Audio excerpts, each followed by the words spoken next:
Bonjour, bienvenue à Viagra Enquête.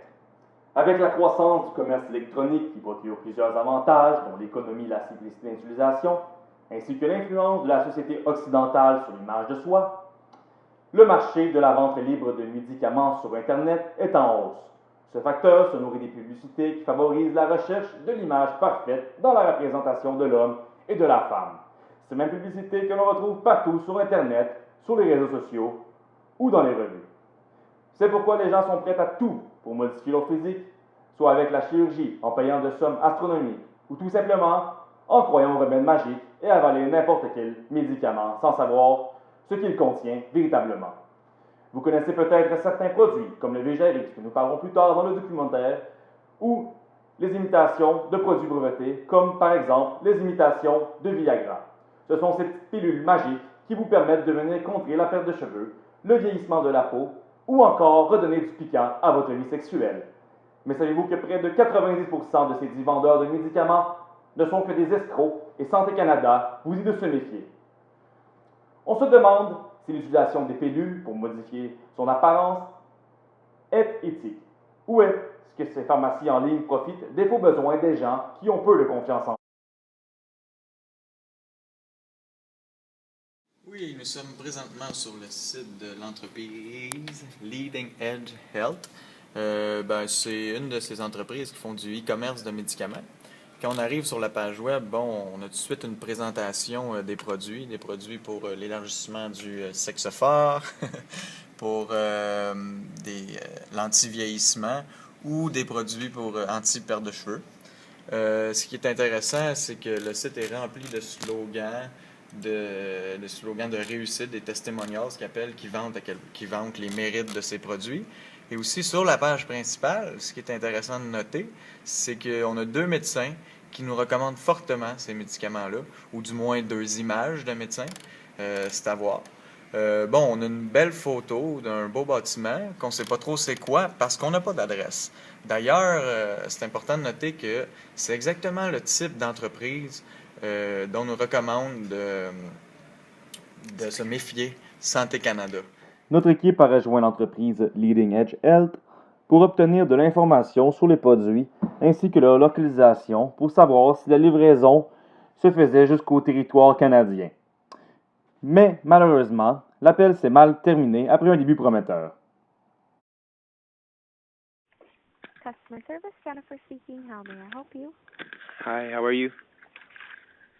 I'm good, thank you. How are you?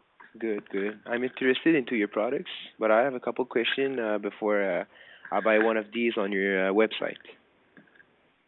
Yes, which product are you calling for? Yeah, I would like to know where are your products made? Which product are you calling for? The penis enlargement.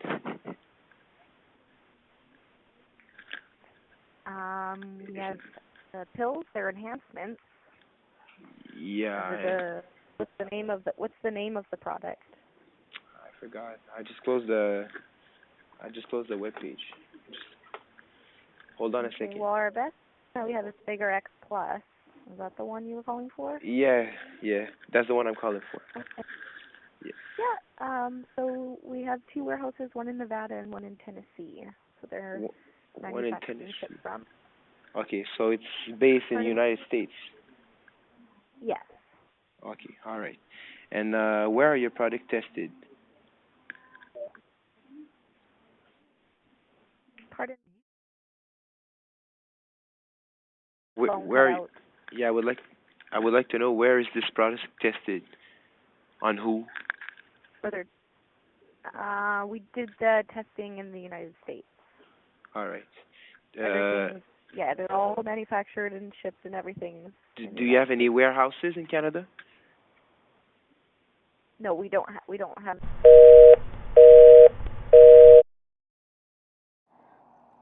Par la suite, nous avons rencontré un étudiant au premier cycle en pharmaceutique à l'Université de Montréal pour lui poser nos questions à propos des médicaments vendus sur le web.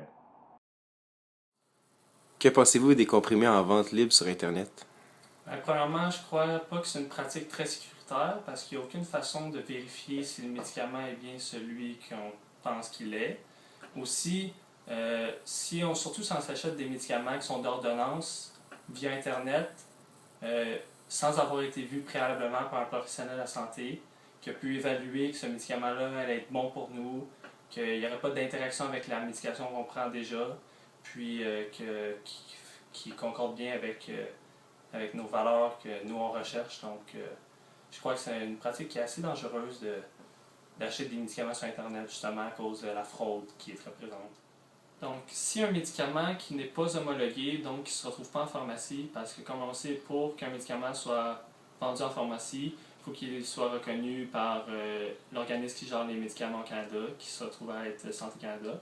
Donc, si, par exemple, un médicament qui n'est pas homologué par Santé Canada, qui n'est pas vendu à la pharmacie, qui se vend juste sur Internet, on ne peut pas garantir sa sécurité, qui est sécuritaire pour les personnes, parce que, justement, pour être approuvé par Santé Canada pour être une drogue, il faut que tu passes par un long processus d'essais cliniques et de recherche. D'abord, il faut que tu présentes une présentation d'une nouvelle drogue de recherche à Santé Canada, qui vont te donner le feu vert pour faire des essais précliniques, qui vont se faire seulement dans des organismes in vitro, donc qui ne se fait pas dans des organismes vivants. Ensuite, après que ça a été démontré qu'il est efficace in vitro, on va pouvoir passer aux animaux. Puis ensuite, on peut passer aux humains avec un petit volume d'humains. Ensuite, il y a plusieurs phases d'essais cliniques avant de pouvoir être approuvé, qui nous permettent justement de découvrir si le médicament est efficace, s'il présente des effets secondaires nuisibles ou trop importants pour que la drogue soit viable. Donc, un médicament qui n'a pas passé à travers toutes ces étapes-là, géré par Santé Canada, on ne peut pas prouver qu'il est efficace ou qu'il ne présente pas d'effets secondaires. Donc, c'est pour ça qu'une drogue qui est seulement vendue sur Internet et non dans les pharmacies va être vraiment dommageable pour la personne qui l'achète. Qu'est-ce que tu conseilles à du monde qui ont des effets secondaires? Tout simplement d'arrêter immédiatement l'usage de cette médication-là. Puis, si c'est des effets secondaires qui sont assez graves, je conseille d'aller voir un professionnel de la santé pour être sûr que les effets ne sont pas justement dommageables pour la santé du patient. Notre reporter Vinny a par la suite rencontré 2 consommateurs victimes d'achats de médicaments en ligne. Quel a été l'élément déclencheur? Qu'est-ce qui vous a amené à consommer les médicaments pour la première fois? Pour moi, ça a été le regard, le poids des regards que je me portais à moi-même, ceux de la société. Dans ma famille, c'est une sorte de génération. C'est la calvitie, la perte de cheveux, tout simplement. Un jour, je surfais sur le net, puis une tentation, une petite publicité sur le bord d'une page. J'ai cliqué dessus, puis voilà, carte de crédit. Justement, diriez-vous que ça a été facile d'acquérir ces médicaments-là? Facile, vous dire que ça a été plus facile, un peu plus qu'il le faisait pour moi. C'était 3 clics, un numéro de carte de crédit, puis j'avais un problème réglé. Ma vie était changée. Puis en fait, c'est quelqu'un qui vous a informé de l'existence de ces sites, de ces entreprises qui vendent librement sur Internet, ou c'est simplement de la publicité un peu hasard? C'est de la publicité au hasard, je dirais que c'est... En fait, il y en a beaucoup de publicités de ce type-là, mais celui-là est allé me chercher, ils sont allés chercher des sentiments. Je me rappelle plus trop bien de la pub, mais ça disait « changer votre vie ». J'ai mordu comme un poisson. Avez-vous eu des effets secondaires suite à la consommation de médicaments? Oui, énormément. J'ai eu de l'insomnie, de l'urticaire, j'ai eu mal au ventre comme pas possible. Ça a été vraiment un moment difficile de ma vie, d'autant plus que ça n'a pas fonctionné. Donc ça a été un échec sur tous les plans. Ça a été un échec, ça a été une déception, ça a été très dur pour moi. Combien ça vous a coûté en dollars, en frais, en tout frais, tout inclus? En tout et partout, ça a dû me coûter autour de 750 $. Suite à l'achat du produit, est-ce que vous êtes senti lésé? Un manque de confiance en soi.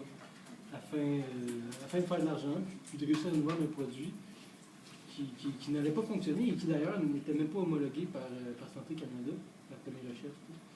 Donc ça a été c'était la 30 nigo, bien fait, bien présenté, qui paraît très réel.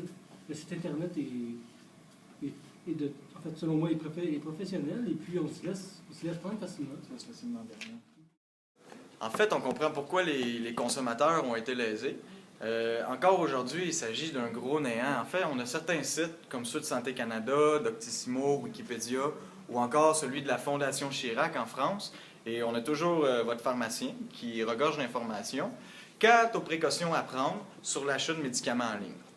Bien que cette information ne soit pas divulguée à grande échelle, comme il n'y a pas de campagne de marketing pour dire « faites attention aux médicaments », elle nécessite des recherches du consommateur, mais est disponible. Par exemple, selon Santé Canada, il faudrait éviter de commander des médicaments à des entreprises qui refusent de fournir une adresse postale, un numéro de téléphone ou un moyen de communiquer avec un pharmacien, qui offrent des médicaments de prescription sans exiger d'ordonnance, qui offrent de préparer une ordonnance en fonction des réponses à un questionnaire en ligne, qui propose un remède miracle à un problème de santé grave, qui vend des produits non homologués au Canada.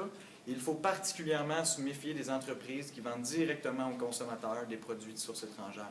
Mais ce qui est important de savoir, c'est que le consommateur est entièrement responsable de ses achats et de tous les effets secondaires qui viennent avec. D'ailleurs, on va vous présenter un court extrait d'une vidéo qui a été mise en scène par la Fondation Chirac et l'Organisation mondiale de la santé. C'est au sujet de l'acheminement et de la fabrication de certains de ces médicaments.